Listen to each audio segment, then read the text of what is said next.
열왕기하 4장 38절에서 44절 함께 읽었습니다. 엘리사가 사역하는 가운데 그 땅에 흉년이 들었다, 이렇게 말씀을 하고 있습니다. 흉년이 들면 먹을 것이 없고 또 먹을 것이 없으면 굶어 죽는 사람들이 속출합니다. 특별히 엘리사의 제자들도 그 흉년에서 비껴나갈 수가 없었습니다. 이에 엘리사는 이 제자들에게 큰 이 가마솥을 가져다가 거기에다가 국을 끓여서 제자들을 먹게 합니다. 근데 이 이 밭에 나가서 채소를 캐서 끓였는데 제자들이 먹을 수 없는 독이 든 그런 상태였습니다. 그래서 엘리사는 알 수 없는 어떤 가루를 거기다가 붓게 되는데 그것으로 인해서 독이 사라졌다 하는 것을 말씀에 기술하고 있습니다. 이것은 당시의 시대상을 보여주는 하나의 상징적인 그런 이적이라고 볼 수 있습니다. 이것이 단순한 어떤 흉년을 넘어서는 영적인 기근이라고 하는 것을 보여주는 거죠. 그래서 지금 먹을 것이 단지 없는 상태가 아니라 이스라엘 땅은 하나님을 배역하고 우상을 섬기는 이 영적인 독이 다 퍼져 있는 그런 상태라고 하는 것을 보여주는 것입니다. 그래서 이 엘리사가 이 솥안에 있는 이 음식의 독을 해독함으로써 엘리사가 그 땅에 있는 그 퍼져 있는 우상 숭배와 음란한 것들을 해독해 나아간다는 그런 영적인 의미가 담겨 있다, 그렇게 볼 수 있습니다. 살기 위해서 먹으려고 하는데 그것이 오히려 독이 된다. 그럼 이것이 이 땅에 있는 것의 실체라고 볼 수 있습니다. 먹고 살려고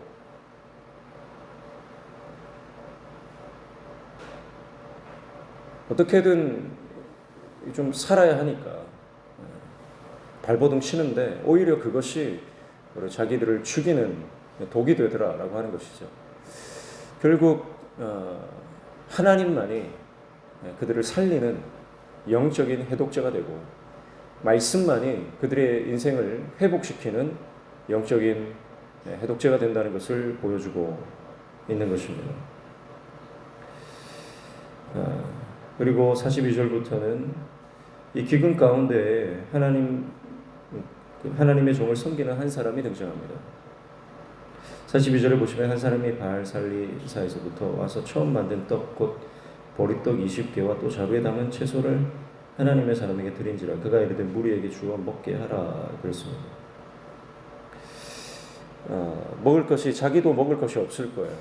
그런데 이 흉년의 때에 하나님의 종을 위해서 처음 수확한 것을 가져다가 그것을 떡을 만들어서 채소와 함께 주의 종에게 드렸다라고 하는 것입니다. 얼마나 귀한 헌신입니까? 하나님을 경외하기 때문에 할 수 있는 행동입니다. 하나님을 정말 경외하는 사람은 나의 첫 열매조차도 하나님 앞에 드릴 수가 있는 거죠.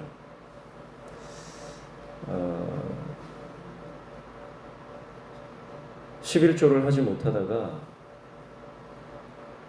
11조를 하게 된 그 제자의 얘기를 들었을 때는 참 마음이 기쁩니다. 내가 하나님 앞에 헌신하지 못하다가 지금 이제 하나님께 헌신하게 되었다, 그런 간증을 듣게 되면요, 얼마나 마음이 영적으로 기쁜지 몰라요. 힘들고 어려운 시대지만 하나님을 섬기는 하나님의 사람들이 곳곳에 숨어 있습니다.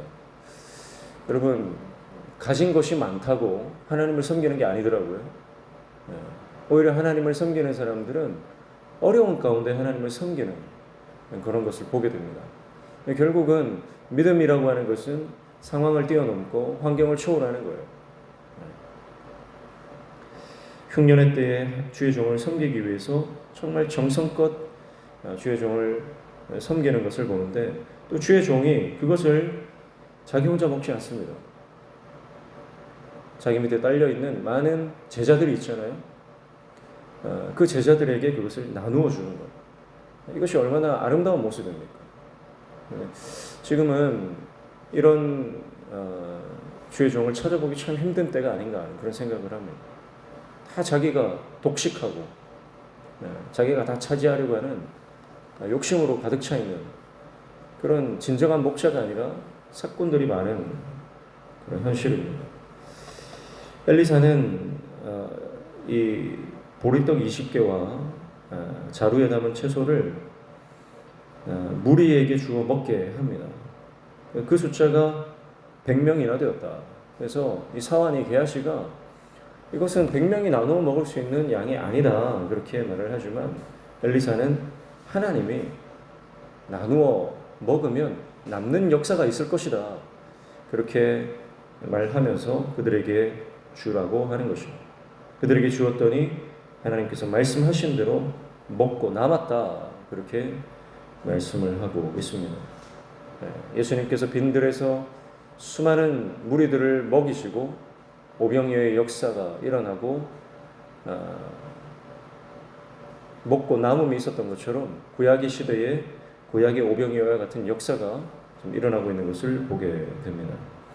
그럼 우리가 힘들고 어렵지만 주님 나라를 위해서 헌신하고 하나님 앞에 드릴 때에 하나님께서는 우리를 통해서 공동체가 회복되고 영적으로 차고 넘치는 역사를 허락해 주실 줄로 믿습니다. 그래서 이 차고 넘치는 역사는요, 하나님 앞에 헌신하는 그 한 사람의 헌신을 통해서 일어난다는 것을 기억해야 합니다. 그래서 우리 안에, 여러분, 우리가 이렇게 아름다운 섬김을 통해 나아갈 때 하나님은 우리를 통해서 하나님 나라의 차고 넘치는 역사를 허락해 주신다는 거죠. 그래서 내 곳간이 계속 비는 것 같고 채워도 채워지지 않는 우리의 삶에 어떤 공허함이 있지 않습니까? 이건 언제 채워지느냐? 베풀고 나눌 때 채워지는 거예요. 하나님 앞에 섬기고 하나님 앞에 드리고 하나님 앞에 헌신할 때 여러분, 우리는 그럼 고갈될 거라고 생각해요. 내가 하나님 앞에 이렇게 젊음과 내 재산과 내 건강과 내 시간과 하나님 앞에 드리면요, 고갈될 거라고 생각합니다. 근데 여러분, 정반대예요. 내가 하나님 앞에 열심으로 섬기고 하나님 앞에 정말 헌신하고 하나님 앞에 내 삶을 드리면요, 오히려 하늘로부터 하나님의 기쁨과 평강과 축복이 차고 넘치는 역사가 일어나게 될 줄로 믿습니다. 이게 하나님 나라의 원리입니다. 이거는요, 맛본 사람만 알아요. 내가 하나님 앞에 헌신할 때 하나님께서 어떻게 채워주시는지는 여러분, 이것은 경험해 본 사람만 아는 거예요. 그러니까 더 헌신할 수밖에 없는 거예요. 시간을 헌신하고 또 재정을 헌신하고 그래서 단기 선교를 나가잖아요. 단기 선교를 한 번 나간 사람은요, 한 번으로 그치지 않아요. 오히려 단기 선교를 많이 나가시는 분들은요, 오히려 나중에 장기 선교사로 헌신하는 경우가 많습니다. 왜냐하면 내가 하나님을 위해서, 하나님 나라를 위해서, 선교지를 위해서 내가 시간을 투자하고 재정을 투자하고 내 삶을 투자했을 때 하나님께서 그것을 어떻게 채워주시고 갚아주시는지를 그 삶에서 경험하기 때문에 그래요. 내가 정말 내 휴가를 반납하고 하나님을 위해서 내 재정을 반납했을 때 하나님께서 그 선교지에서 부어주시는 은혜가 너무 크기 때문에 선교지에서 받는 그 은혜를 잊을 수가 없는 거예요. 그래서 기회가 있든 없든 내가 하나님 앞에 다시 이 선교지로 나가고자 하는 꿈을 가지고 살아갑니다. 사랑하는 성도 여러분, 주님께 드리는 것은 절대 아까운 것이 아닌 줄로 믿습니다. 하나님 앞에 드리는 것은요, 절대 손해보는 게 아니에요. 지금 당장은 손해보는 것 같지만 예. 하나님이 채우시는 줄로 믿습니다. 채우시고 흐르고 넘치는 역사가 여러분 임하는 줄로 믿습니다.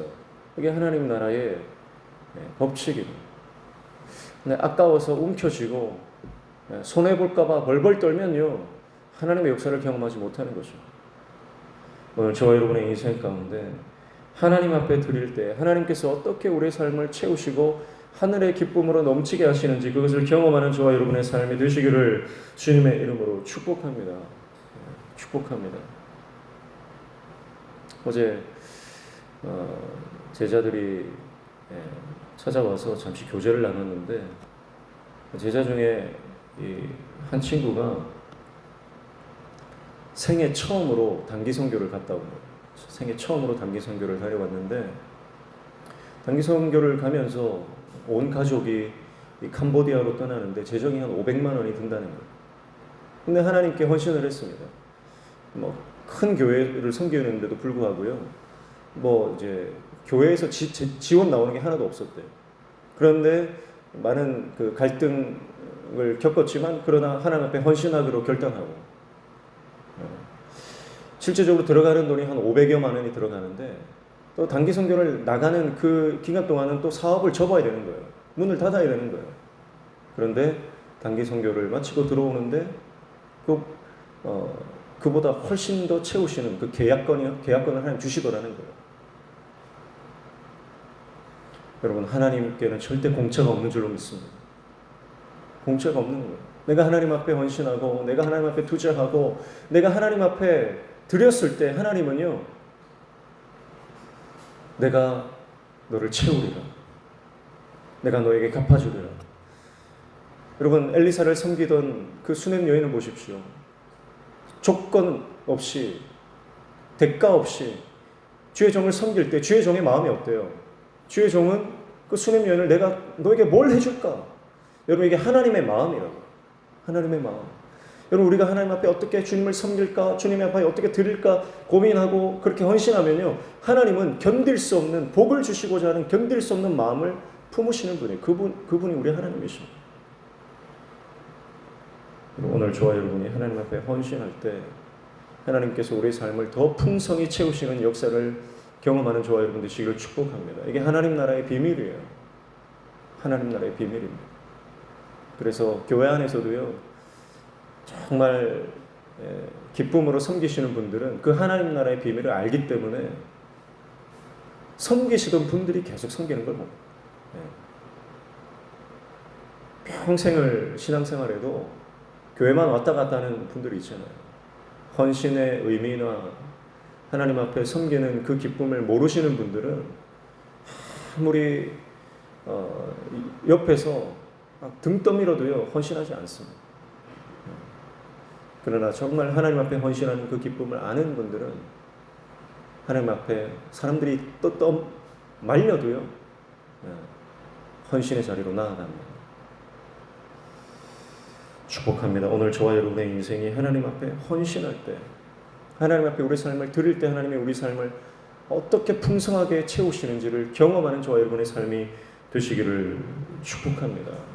그래서 어제도 해운대에서 성령 대집회가 있지 않았습니까? 그 한 번 모이는데요, 어마어마한 돈이 들어가거든요. 어마어마한 돈이 들어가요. 근데 한 번 모일 때 그렇게 돈을 써야 되냐? 경제 논리로 접근하면 방해하는 게 너무 많죠. 요즘 같은 시기에 이렇게 모여야 되냐? 많은 사람들이 운집해야 되냐? 기독교를 싫어하는 사람들도 얼마나 많은데, 사실 해운대에 어제 수많은 10만 명에 가까운 그 사람들이 운집했을 때 민원도 들어오고 하는 거예요. 관광지에서 이래도 되냐?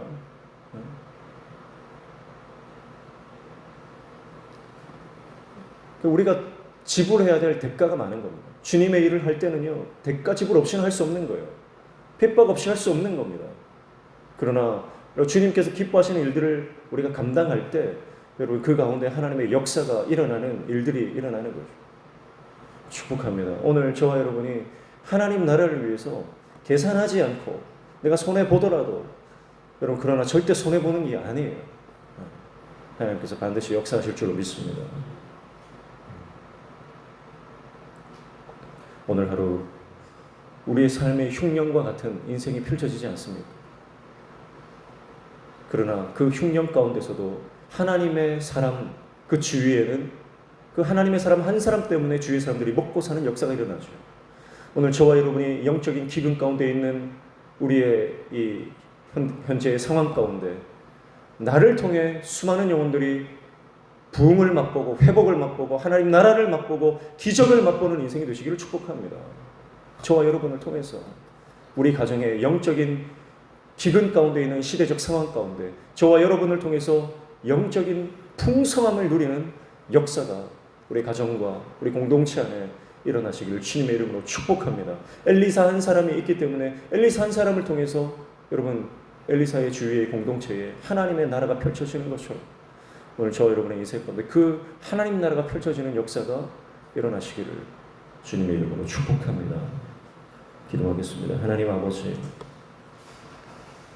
우리의 인생도 환난과 고통과 영적인 기근 가운데 지나고 있지만 엘리사를 통해서 그 주위에 있는 주의 종들과 많은 사람들이 하나님의 채우심과 하나님의 도우심과 하나님의 살리심을 경험하는 것처럼 오늘 우리가 영적 엘리사처럼 주님 앞에 쓰임받는 하나님의 종이 되어 우리가 가는 곳마다 생명이 살아나고 가는 곳마다 영적 해가를 맛보며 모든 독이 해독되어지는 역사가 일어나게 도와 주시옵소서. 우리를 통해 하나님 나라를 경험하는 영적인 이 기적의 역사가 하나님 일어나는 귀한 하나님의 도구로 우리가 쓰임받게 하여 주시옵소서. 오늘도 주님 말씀 붙잡고 기도하며 나아갈 때 우리의 기도에 들어 응답하여 주시며 우리 삶의 모든 막힌 문들이 열려지는 형통의 은혜를 허락하여 주시옵소서. 예수님의 이름으로 기도하옵나이다. 아멘. 말씀 붙잡고 기도하시고 교회